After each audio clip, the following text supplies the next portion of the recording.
It's wonderful to be back here in Almaty again to run this first edition of the Leadership Academy for Development in Central Asia. Central Asia is a very important region, and through this program we hope to bring all of the people of Central Asia closer together and to develop a wonderful network of leaders within the region.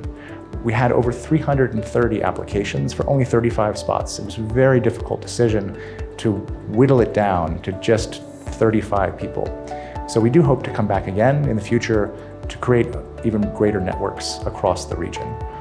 We hope that by introducing rising stars from the government, from civil society, and from the private sector, and having them work together and build trust within their own groups, that this will provide leadership from the middle out within the region. There's so much potential here, and hopefully this program will be a small part in realizing the full potential and the opportunities of Central Asia.